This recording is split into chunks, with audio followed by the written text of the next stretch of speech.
नमस्कार दोस्तों, अस्सलामु अलैकुम।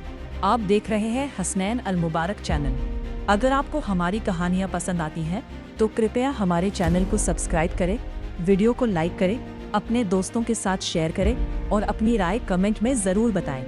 आपका एक लाइक, एक शेयर और एक सब्सक्राइब हमें और भी अच्छी कहानियाँ लाने के लिए प्रेरित करता है। तो चलिए बिना समय गंवाए शुरू करते हैं आज की दिलचस्प और शानदार कहानी। कहानी पसंद आए तो इसे ज़्यादा से ज़्यादा शेयर करें और हमारे चैनल हसनैन अल मुबारक में जुड़े रहें।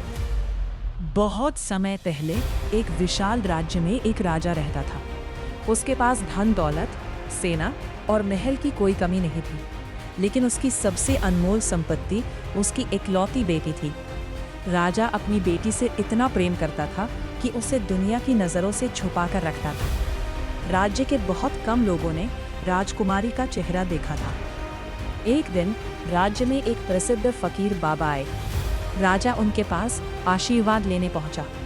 बाबा ने राजा को देखते ही कहा, राजन, तुम्हारी बेटी का विवाह एक गरीब लकड़हारे से होगा। ये सुनते ही राजा के होश उड़ गए।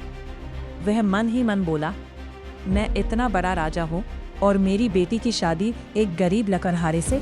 ये कभी नहीं हो सकता। उसने ठान लिया कि बाबा की भविष्यवाणी को झूठा साबित करके रहेगा। कुछ दिनों बाद राजा ने घने जंगल के बीच एक बहुत ऊंचा घर बनवाया। वह घर इतना छुपा हुआ था कि किसी की नज़र वहां तक नहीं पहुंच सकती थी। राजकुमारी को वहीं रख दिया गया। उसकी देखभाल के लिए सेवक लगाए गए। खाना पीना सब रस्सियों के सहारे ऊपर पहुंचाया जाता था। राजा रोज अपनी बेटी से मिलने आता और वापस चला जाता। समय बीतता गया।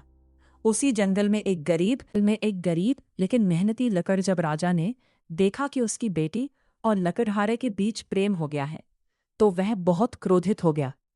उसे तुरंत उस फकीर की बात याद आ गई जिसने कहा था कि उसकी बेटी का विवाह एक लकड़हारे से होगा। राजा ने अपने सैनिकों को आदेश दिया, इस लकड़हारे को तुरंत पकड़कर मेरे सामने लाओ। सैनिक लकड़हारे को पकड़कर दरबार में ले आए। राजा ने पूछा, तो कौन है? लकड़हारे ने सिर झुकाकर कहा, महाराज, मैं एक गरीब लकड़हारा हूं। जंगल में लकड़ियां काटकर अपना पेट पालता हूं। ये सुनते ही राजा के मन में डर बैठ गया। उसने सोचा, कहीं यही वह लकड़हारा तो नहीं जिसके बारे में फकीर ने भविष्यवाणी की थी।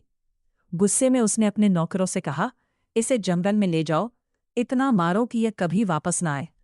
फिर इसे एक संदूक में बंद करके नदी में फेंक दो। नौकर बोले, जैसा हुक्म महाराज। वे लकड़हारे को जंगल में ले गए, बहुत मारा पीटा और एक बड़े संदूक में बंद करके नदी में बहा दिया। संदूक नदी की तेज धार में बहता हुआ बहुत दूर एक दूसरे राज्य में पहुंच गया। उस राज्य का राजा हीरा शाह था। वह बहुत दयालु था। हाँ, बहुत दयालु था, लेकिन उसकी कोई संतान नहीं थी। एक दिन वह अपने वजीरों के साथ नदी किनारे टहल रहा था। तभी एक वजीर ने कहा, महाराज देखिए, नदी में एक संदूक बहता हुआ आ रहा है। राजा ने तुरंत उसे बाहर निकलवाया।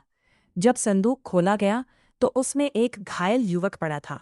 उसके कपड़े खून से सने हुए थे और वह बेहोश था। राजा के दिल में दया आ गई। उसने कहा, शायद भगवान ने इसे मेरे लिए भेजा है। इसे महल में ले चलो।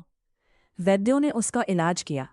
कई दिनों बाद जब लकड़हारे को होश आया तो उसने अपनी पूरी कहानी राजा को सुना दी। राजा हीरा शाह ने उसकी बात ध्यान से सुनी और कहा, बेटा, अब तुम अकेले नहीं हो। आज से तुम मेरे बेटे जैसे हो। लकड़हारा महल में रहने लगा। वह मेहनती, ईमानदार और बहादुर था। धीरे धीरे उसने राज्य के सभी लोगों का दिल जीत लिया। समय बीतता गया। 10 साल, फिर 15 साल। अब वह साधारण लकड़हारा नहीं रहा था।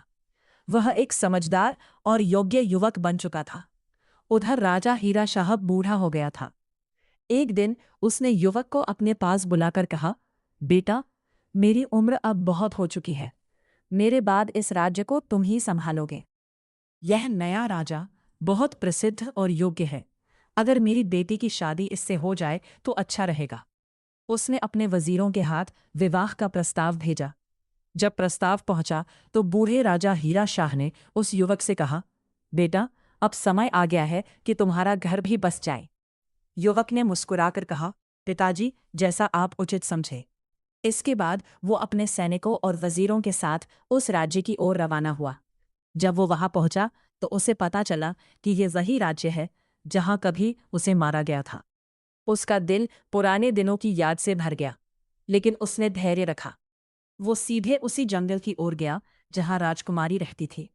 राजा को आश्चर्य हुआ कि यह नया राजा जंगल की ओर क्यों जा रहा है, लेकिन उसने कुछ नहीं कहा। जब युवक की आवाज राजकुमारी ने सुनी तो उसे लगा कि यह आवाज बहुत जानी पहचानी है। कुछ देर बाद जब दोनों आमने सामने आए तो राजकुमारी खुशी से भर उठी। उसने तुरंत पहचान लिया कि यह वही लकड़हारा है जिससे वह कभी प्रेम करती थी। उसे फकीर की कही हुई बात याद आ गई। उसकी आंखों में पछतावे के आंसू आ गए। वो बोला, मैंने अपनी पूरी ताकत लगा दी थी कि ये भविष्यवाणी कभी सच न हो, लेकिन जो ऊपर वाला चाहता है वही होता है।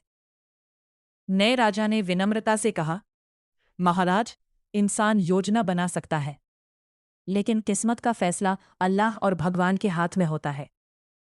राजा ने दोनों को गले लगा लिया और अपनी गलती स्वीकार कर ली। उस दिन उसे समझ में आ गया कि अल्लाह चाहे तो एक साधारण लकड़हारे को भी राजा बना सकता है, और जो किस्मत में लिखा होता है उसे कोई मिटा नहीं सकता। सीख, अहं